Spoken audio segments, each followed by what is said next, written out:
어리석은 지난 11개월을 돌아보며 작년 9월 참으로 우연하게 동료가 주식을 한다기에 천여만 원이 여유가 있어서 한 200여만 원으로 시작을 하였다. 이상하게 많은 수익이 생겨서 나머지 돈까지도 올인하여 주식을 하게 되었고 천여만 원의 여유 자금이 또 생겨서 앞뒤 보지 않고서 주식을 하게 되었다. 얼마 있다가 급등주를 매매하게 되었고 수익률은 그야말로 대단하였다. 그러나 딱 거기까지였다. 처음으로 접한 주식. 나에겐 그저 수익을 쉽게 가져다주는 그 자체로만 보였던 것이다. 사실 주식을 하면서 생각보다 많은 수익을 올렸기에 내 스스로를 과신했던 것이다. 그러다가 욕심이 화를 부르기 시작했다. 미수금을 사용했던 것이다.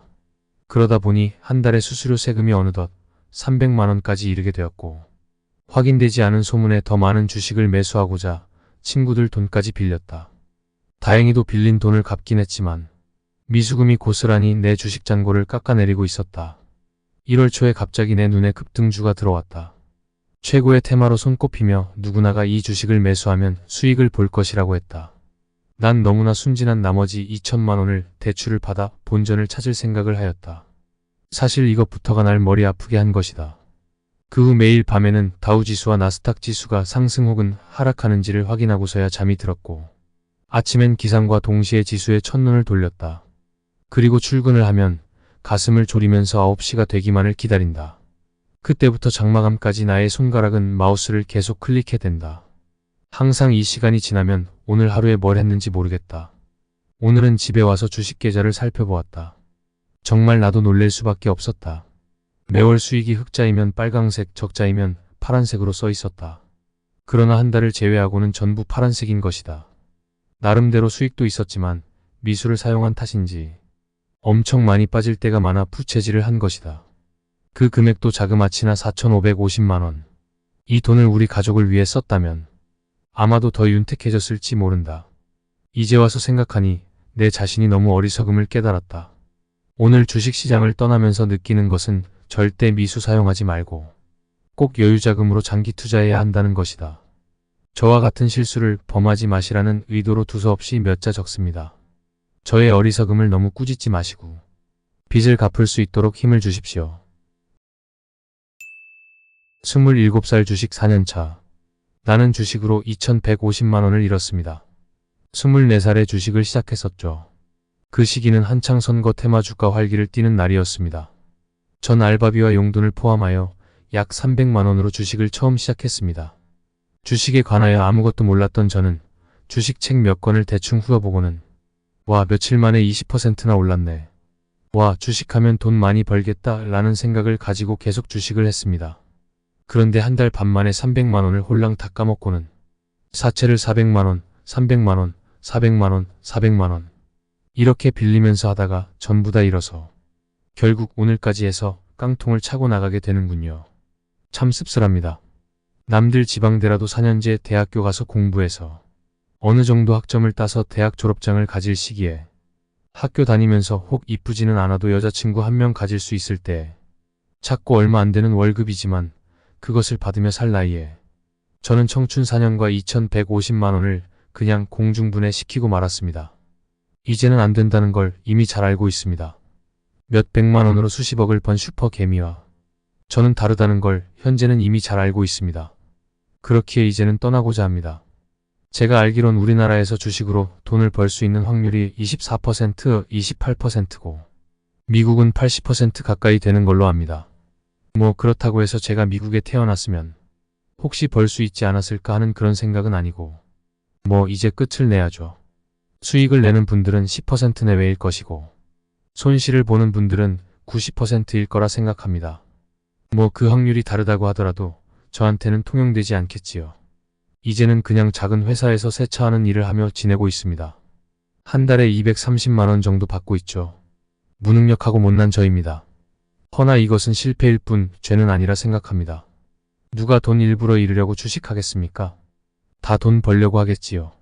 물론 사업도 마찬가지겠고요. 함께 일하고 있는 분도 제가 주식을 전문적으로 하고 싶다고 이야기 나눴는데 주식하다가 1억 원 정도 날렸다고 이야기하시더군요. 시간이 지나면 지날수록 패배감이 짙어진 저는 이제 주식의 전장에서 물러나고자 합니다. 너무 지쳤고 너무 힘들고 너무 아파서요. 수익 내시는 분들, 그리고 손실 보시는 분들, 끝까지 악착같이 벌려고 노력하십시오. 주식하는 분들 모두 수고하시고요. 허나 저는 이만 물러나겠습니다. 앞서 말한 것처럼 너무 지쳐서요. 이틀 후 예수금 들어오면 몇십만원 밖에 안 되지만 가지고 나가겠습니다. 주식의 최고 기법은 자제력입니다. 주식 투자는 홀로 하는 고독한 싸움입니다. 남에게 좋은 종목 구걸하러 다니는 분이라면 당장 주식 그만두어야겠지요. 주식은 자신만의 노하우로 해야 합니다. 그 노하우란 오로지 자신의 풍부한 경험 속에서 부지런한 관찰력으로 쌓아 올린 실력으로 이루어지는 겁니다. 주식 경력 10년, 20년이라도 노력하지 않고 공부하지 않고 관찰하지 않고 분석하지도 않으며 오로지 고수 뒷공무니만 따라다니는 투자 경력이라면 아무 쓸모없는 영원한 하수일 뿐입니다. 주식을 하게 되면 기법들을 찾아다닙니다. 물론 주식에 풍부한 이론적 기법을 갖추는 것도 중요하지만 여기서 좀 더 주식 경력이 쌓이면 깨달게 됩니다. 기법 중에 최고의 기법은 자신을 다스리는 능력, 즉 자제력이라는 것을요. 주식 매매를 함에 있어 어떠한 현상에도 냉철함을 잃지 않고 어떠한 상황에서도 유혹에 흔들리지 않는 오로지 자신이 세워둔 원칙에 충실한 투자, 그것이 본인의 최고의 기법인 것입니다. 저도 나름대로 세워둔 원칙이 있지만 급변하는 장세에서 나타나는 온갖 현상들이 나를 유혹합니다. 그 유혹을 못 이겨 원칙을 깨뜨리는 행위를 할 때 항상 뒤탈이 생깁니다. 급등주가 나를 향해 유혹의 손짓을 합니다. 풀미수로 한 방 때리라고요. 언제 이런 기회 잡아보겠냐며 유혹합니다. 하지만 선뜻 나서지 못하고 지켜만 보면서 머뭇거립니다. 아니야, 풀미수로 추격하는 건 위험해. 조금만 더 지켜보자. 하지만 급등주는 나를 보고 바보라고 비웃습니다. 아직 상한가까지 가려면 한참 멀었는데 뭘 망설이느냐고 합니다. 결국 에라 모르겠다 하며 풀미수로 추격 매수를 하지만 거기가 딱 고점인 경우가 대부분입니다. 더군다나 급등주의 고점에서 추락하게 되면 하한가로 곤두박질 칠지도 모른다는 공포감에 견디다 못해 눈물의 손절매를 하지만 웬걸 바로 그 지점을 단기 저점을 찍고 또 올라갑니다. 미치고 환장합니다. 억울해서 또 추격 매수를 하지만 하필이면 그 지점이 또 고점입니다. 놈들이 저의 패를 몰래 엿보고 있는 것 같습니다. 또다시 공포감이 밀려옵니다. 결국 혼비백산하고 다 던지고 나오지만 이미 계좌는 오그라들 대로 오그라들어 있습니다. 만일 원칙에 철저히 지켰더라면, 유혹에 흔들리지만 않았더라면 아무 일도 없었을 것입니다. 이 모든 급등락 현상은 주로 장후반에 나타나는 급등주의 고점의 전형적인 형태입니다. 단타 매매는 장계장 후 9시 30분까지만 하세요. 아무리 욕심이 나도 무조건 10시 이전에는 매매를 무조건 끝내야 합니다. 이러한 모든 것을 철저히 통제할 수 있는 것은 바로 자제력입니다. 주식의 기법 중에서 최고의 기법은 스스로를 통제할 수 있는 자제력입니다. 주식이란 희망이 있는 것일까? 저는 무조건 희망이 있다는 쪽입니다. 주식시장에서 아픈 기억만 가진 사람들의 견해와 그 주변 사람들은 주식 투자는 하지 말아야 하고 절망과 개미들이 무덤이라고 말할 것입니다. 그렇지만 주식시장에서 부를 축적한 펴내지 않는 소수들은 투입한 노력과 자본 대비 수익이 이것보다 좋은 투자처는 없다고 할 것입니다. 주식시장을 자본주의의 꽃이라고 이야기하듯 그 이면은 가장 치열한 경쟁사회라는 뜻일 것입니다. 그런 만큼 태생적으로 상위 소수가 나머지 다수의 부를 가져갈 것이고 향후에도 그럴 것입니다. 또한 무한한 경쟁사회인 만큼 누구에게도 수익을 얻을 기회, 즉 상위 소수가 될 수 있는 길은 열려 있다고 봅니다. 절대적이라고는 할 수 없지만 사회 어떤 곳보다 상대적으로 기회는 공평하게 열려있는 시장이라고 봅니다. 주식시장은 학력을 따지지 않고 외모를 따지지 않고 출신을 따지지 않고 나이를 따지지 않고 성별을 따지지 않습니다. 누구에게도 열려있지만 그런 만큼 경쟁이 심하다고 할 수 있습니다. 그런 시장에서 저는 너무 안일하게 대처해왔다는 생각을 지울 수 없습니다. 나름대로 숫자 감각이 좋다는 이유로 경영학을 전공하지는 않았지만 그쪽으로 공부했다는 사실로 애업은 아줌마 정도는 이길 수 있지 않을까. 정보와 사회에 뒤처지는 나이 드신 중년의 아저씨에게는 이길 수 있지 않을까. 대학생이거나 대학교 갓 졸업한 사람들보다는 잘할 수 있지 않을까. 막연히 승산이 있을 것이라는 생각으로 주식시장에 뛰어들어 10년의 상당 기간을 덧없이 흘러보냈지 않았나 생각이 듭니다. 그런데 생각해보면 위의 사람들만 경쟁자라면 나름대로 승산을 있을 것입니다. 그렇지만 수익을 독점하는 소수는 이런 사람들이 아닐 것입니다. 분명 저 이상으로 주식시장을 연구할 테고 저보다 좋은 숫자 감각과 더 좋은 스킬들을 가진 분일 것이고 장이 폭락이나 폭등해도 부안해동하지 않고 묵묵하게 매도 매수를 하는 냉정하기를 얼음 같은 사람들일 것입니다. 그 대상이 굳이 개인만은 아닐 것입니다. 큰 손도 기관도 외국인도 기업도 있을 것입니다. 그런 사람들을 본인이 이길 수가 있을까? 분명 정보력도 부족하고 분석력도 부족하고 정신력도 부족한 사람이 그런 거인들을 이길 수 있을까? 과연 이길 수 있는지. 분명 이기지 못한다면 2등이 아닌 패자로서 주식시장에서 사라져 주어야 합니다. 냉정하게 생각해 봐야 합니다. 끊지 못하는 담배처럼 거래세로 나라에 헌납하고 잃어버린 자신감에 심신이 스스로 피폐해지는 쪽으로 가는 것은 아닌지. 분명 자신의 조건이 현재의 상황이 결코 무한 경쟁시장인 주식시장에서 살아남을 조건이 아니라면 이 시장에서 떠나야 합니다. 그렇지만 주식 투자는 분명 투자한 노력과 자본 대비 절대적 장점이 많다고 생각합니다.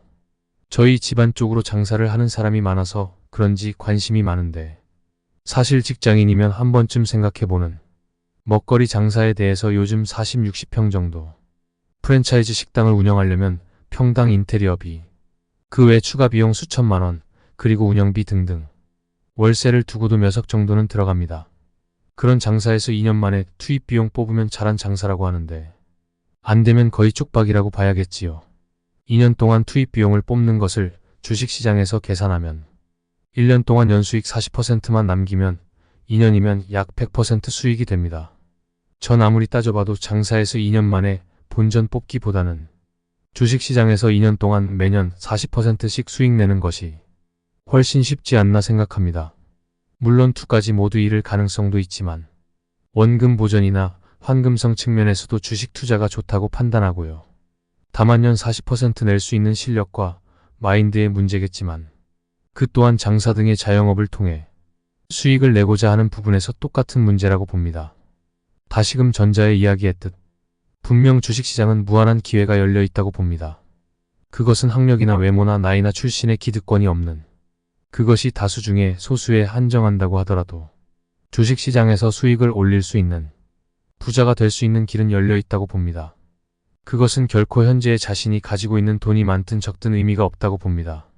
몇십억을 가졌다고 하더라도 한순간에 이룰 수 있는 것이 주식시장이고 작은 몇백만 원의 돈일지라도 시간은 더디겠지만 그것이 수억이 될 수 있는 곳 또한 주식시장이라고 봅니다. 그렇기에 현재 가지고 있는 조건이 향후 성공한 소수가 되는 큰 제약이 되지는 않을 것입니다. 다만 폭락에도 폭등해서 평상심을 유지할 수 있는 단련된 마음과 수익을 내어줄 수 있는 좋은 주식과 시기를 포착할 수 있는 직감을 가지려는 부단한 노력이 받쳐준다면 현재의 어떠한 조건도 성공의 장애가 되지 않으리라 생각합니다. 다시 2년이라는 시간 동안 내 인생의 황금기의 시간을 투자를 합니다. 그것이 비극으로 끝날지 희극으로 끝날지 모릅니다.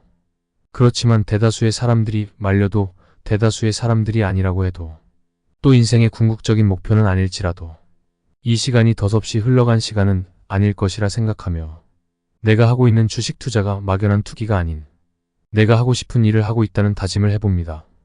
거북이의 빙고라는 노래 가사처럼 사는 게 힘들다고 하지만 쉽게만 살아가면 재미없는 인생. 내 삶이 끝날 그 마지막 순간에 나 웃어보리라 다짐해봅니다. 이런 남편. 학창시절 대학을 마치고 갓 부임한 윤리 선생은 이쁘장한 외모와 몸매로 최고의 인기를 자랑했다. 우리의 수다에 단골로 등장했으며 심한 녀석은 편지 선물 등의 애정 공세도 펼쳤다.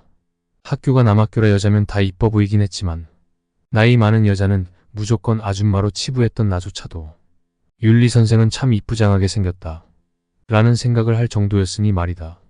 그러나 이런 녀석들의 상상을 깨고 윤리 선생은 부임한 지 얼마 되지 않아 결혼을 했다. 결혼 소식을 들은 이후 녀석들은 윤리 선생의 수업 시간에 참 많이 산만했고 어설픈 질투심을 표출하며 웅성대기 시작했다. 도대체 얼마나 잘난 놈인데 윤리 선생을 꼬셨지? 분명 갑부집 아들이야. 여자는 돈에 약해 킥킥킥.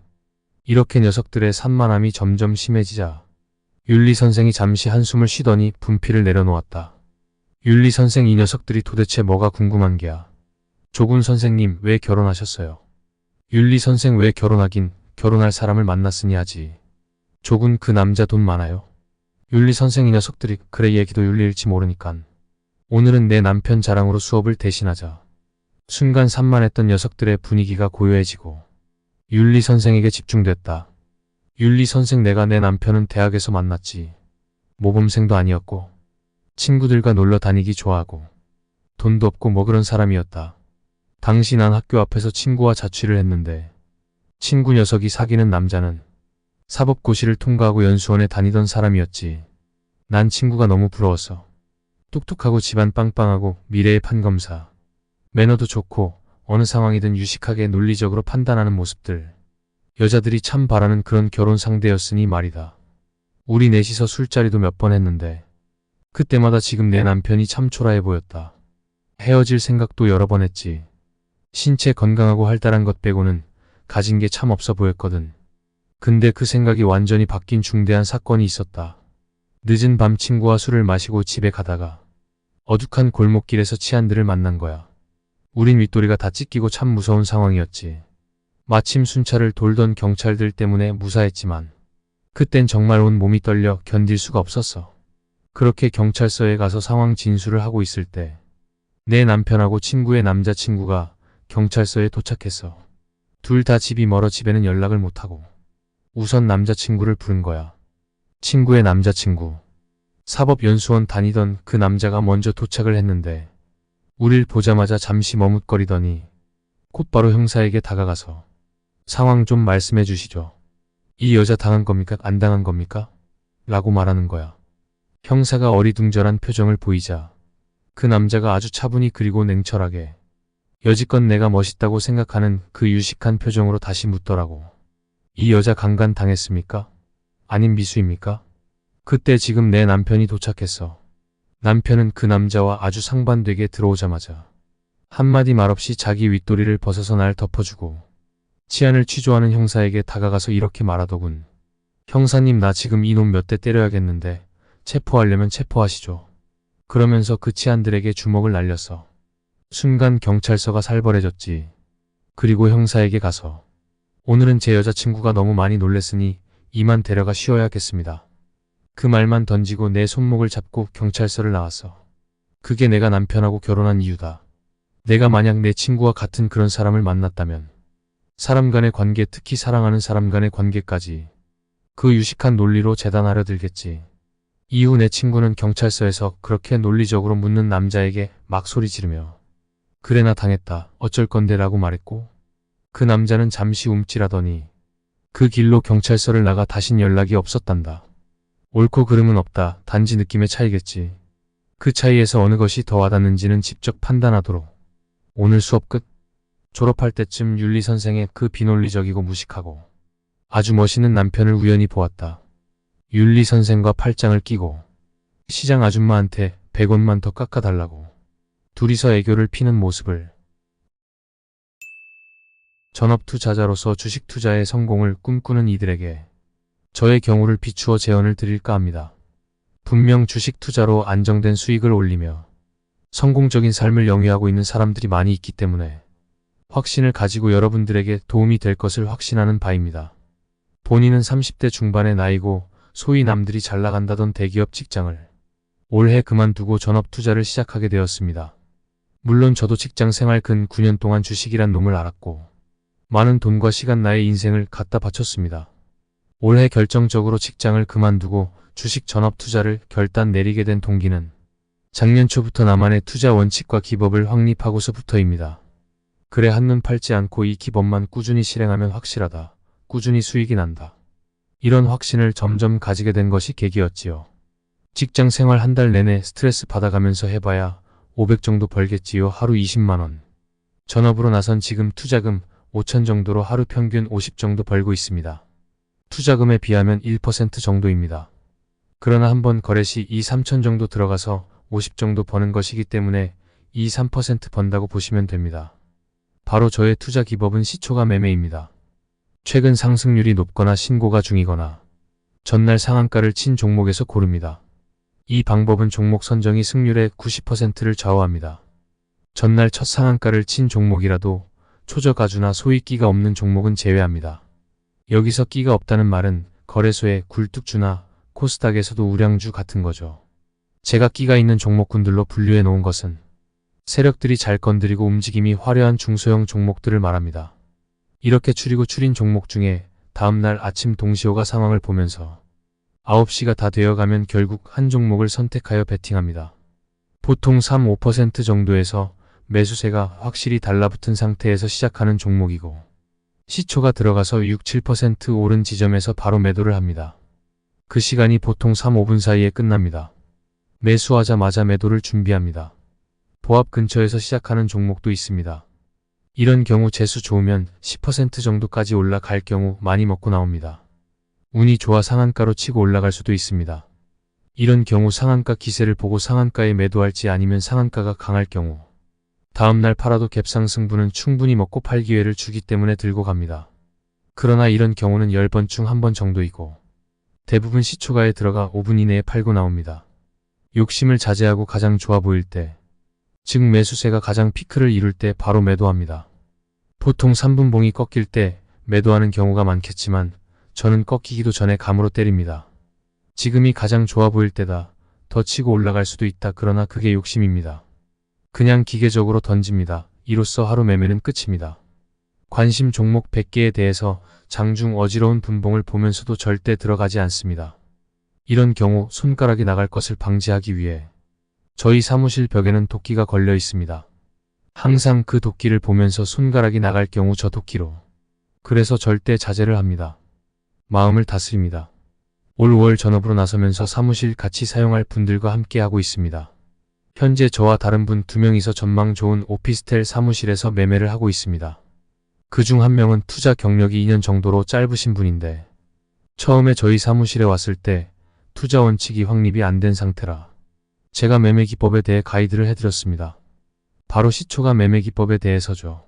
그분도 처음 일주일은 다른 한 분이 주로 사용하시는 눌림목 매매 따라한다고 몇 종목 거래했으나 재미 못 보고 그 후로 계속 시초가 매매로 지금까지 1달 반 가까이 되었는데 한 번도 패한 적이 없습니다. 하루 꾸준히 들어가는 액수의 2-3% 정도 수익을 올립니다. 어떤 날은 1% 정도에도 만족합니다. 수수료 뛰면 1%도 안 되지만 저는 만족합니다. 이 기법은 상승장이나 하락장인 경우 경기를 타지 않고 유효한 방법임을 입증했고 또한 경험했기 때문에 저를 비롯한 저희 사무실 사람들이 죽자 살자 고수하고 있습니다. 장중에 보고 있으면 정말 많은 유혹들이 튀어나옵니다. 하지만 원칙 고수를 목숨 걸고 합니다. 시초가 매매에서 가장 중요한 것은 종목 선정이라 했습니다. 전날 첫 상한가를 친 끼 있는 종목이 있는데 다음날 시초가에 잡을 경우 시초가가 그날 최고가가 될 경우도 있습니다. 장중에 줄줄 흘러내리며 팔아먹기 혹은 짐빼기로 들어가는 경우도 있기 때문에 거래 창구를 잘 분석하고 아침 동시호가의 매수 매도세의 심리적인 분위기를 보면서 감을 잡아야 합니다. 아니다 싶으면 그 종목은 제외합니다.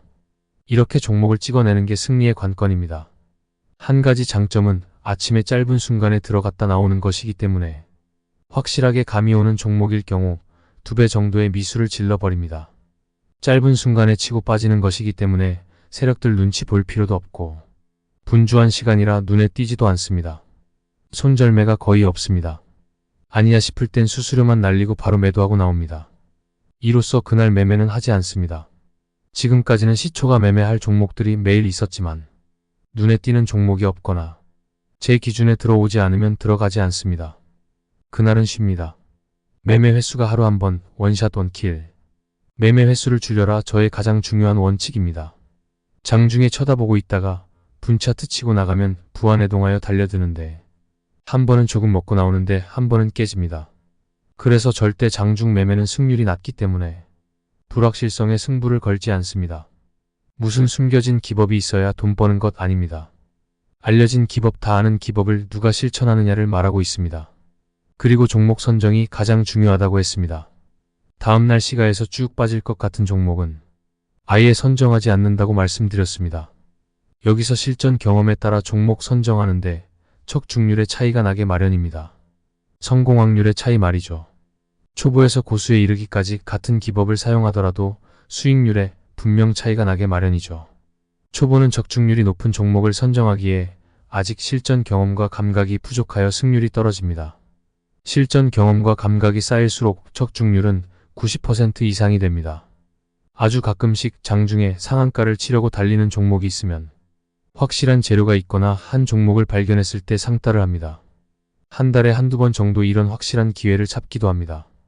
아주 가끔 한 달에 한두 번 정도만 맛들이면 안 되고, 만약 상한가를 따라 잡았으나 그날 무너지면 잔량 무너지는 것 보면서 상한가에 바로 매도합니다. 일단 매도하고 관망 후 흔들기인지 지켜보다 제 상한가로 말아버릴 때 또 들어갑니다. 수수료만 날릴 수 있습니다. 그러나 감이 올 경우 수수료는 문제가 안 됩니다. 상한가가 강할 경우 다음날 갭 상승을 확실히 먹고 나옵니다. 이렇게 먹은 날도 하루 한 번 매매 원칙이기 때문에 장중에 보고는 있지만 매매는 쉽니다. 제가 회사를 나올 때 저희 팀 차장님 한 분이 저보고 나중에 네가 확실히 자리 잡으면 나 좀 불러줘. 사무실 자리 하나 만들어줘. 아이고 나도 이제 부장까지 가겠냐? 여기서 쫙이지. 제가 확실한 매매 원칙을 확립해서 나간다고 하니까 처음에 충격이 좀 있었나 봅니다.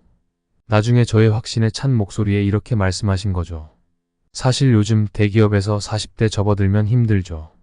알아서 나가야 하잖아요. 뾰족한 기술이 있으면 먹고 살겠지만 가게 하나 차릴 돈도 없는 경우 난감하죠. 제가 나간다고 하니까 한편으론 부러워하는 눈치도 많았습니다. 주 5일 근무에 근무 시간 좋아서 좋고 스트레스 안 받아 좋고 한 달에 1,000만 원 정도 고수익에 사실 이만한 직업 세상 어디에 있겠습니까? 꿈꾸는 자에게는 확실한 성공이 기다리고 있다. 맞는 말이죠. 저도 가까운 미래에 어떻게 될 거다 하는 것을 항상 떠올리며 점점 다가가고 있습니다. 집은 서울 근교 전원주택, 사무실은 여의도 전망 좋은 데 왔고 회전 의자에 앉아 초미니 스커트 여비서가 따라주는 커피 마시는 게 꿈입니다. 곧 3년 뒤에 현실로 다가올 겁니다. 여러분들도 자기만의 기법을 확립하고 고수하면서 뇌동매매의 유혹에만 빠지지 않으면 성공을 확신할 수 있습니다. 자신이 생각하고 있는 나만의 기법만을 고수한다를 실천에 옮기십시오. 그럼 성공합니다. 성공은 머나먼 곳에 있는 것 같아도 사실 가까이에 있습니다. 우리의 마음속에 저처럼 성공 후에 꿈을 꾸세요. 그럼 꿈은 점점 현실이 됩니다. 성공의 길이 내 마음에 있는데 과연 성공의 기법은 있는 것인가를 고민하고 그것을 찾고자 밤새우며 고민의 시간을 보냈던 그 열정이 지금은 왠지 그립기까지 합니다. 저는 그때도 지금도 변함없이 생각하고 있는 것은 바로 자격입니다. 자신이 기대하고 목표하고 희망하고 있는 그 모습을 온전히 누릴 수 있는 겸손함과 역량이 준비되어 있느냐는 물음에 대해 답을 찾고자 준비하고 있습니다. 그리고 나 자신의 생각과 행동에 대해 변화를 시도하기 위해 노력했습니다. 세상의 모든 일은 그 원인과 과정에 의해 결과가 이루어지는 것이며 그 결과가 달라지기를 원한다면 그 원인과 과정을 바꾸어야만이 된다는 사실을 간과하고 계속되는 동일한 결과에 대해 좌절하고 고통받고 자책하는 어리석음을 반복하고 있지 않은가에 대한 냉정하게 반성할 필요가 있다고 할 것입니다. 아직도 이곳에서 기법만 완성할 수 있게 된다면 세상의 돈은 모두 내 것이 될 것이다라는 희망을 간직하고 있다면 아직 경험해야 할 고통의 순간을 맞이하지 못했기 때문이라는 것을 알려드리고 싶습니다. 처음 이곳에 몸을 담게 된 분도 있을 것이고 몇십 년을 이곳에서 젊음을 소비하신 분도 계실 것입니다. 저는 이곳에서 배운 것이 겸손함과 자기절제입니다. 기법을 몰라서 손실 본 이유보다 자기 확신에 찬 진입으로 인해 손실 본 것이 더 컸다는 것을 돌이켜 생각해보면 충분하게 공감하실 것입니다. 그리고 매일매일 소액이라도 꾸준한 수익을 이어가는 것이 얼마나 어려운가를 고민해 보신 적이 있으실 것입니다. 그리고 어느 정도 연륜이 쌓이면 기본적인 수익은 진입 후 일정 부분 얻을 수 있게 되지만 조금 덜하는 욕심이 클릭을 하게 만들고 결과는 손실로 장을 마무리하게 되는 악순환을 경험하게 됩니다. 제가 더욱 굳게 결심하는 것이 있습니다. 첫째는 겸손한 언행입니다. 둘째는 규칙적인 식사와 소식입니다. 셋째는 떠오르는 태양을 보며 하루를 시작하기입니다. 배려하고 자기 절제를 할 수 있는 겸손함과 규칙적으로 식사를 함에 있어 보리나 현미 등 잡곡을 충분하게 섞어서 평소 먹는 양의 80% 정도만 입을 꼭 다물고 소리내지 않고 소식을 하고 아침에 떠오르는 태양을 보며 하루를 시작한다면 반드시 운명이 바뀐다고 합니다. 여러분 모두에게 매우 유용하고 아니 꼭 필요한 조언이 될 것이라 확신합니다. 자신의 현재는 과거의 결과물입니다. 그리고 현재의 모습에 대한 결과가 다가올 미래입니다. 현재의 모습이 한결 같다면 내일의 결과 또한 한결같은 모습이 당연한 결과일 것입니다. 세 가지 모두 실천할 수 있으면 좋겠지만 두 번째 잡곡밥으로 80%의 소식으로 입을 꼭 다물고 소리내지 않고 음식을 먹는 습관만으로도 몸과 마음이 달라지고 있음을 느끼실 수 있게 되실 것입니다. 성격이 급하고 참을성이 부족한 분에게 적극적으로 추천드립니다. 입을 꼭 다물고 소리내지 않고 오물오물 씹으며 음식을 먹는 것만으로도 마음의 조급함이 사라지게 될 것입니다. 가족에게 사랑받고 존경받는 삶이 되시기를 소망합니다.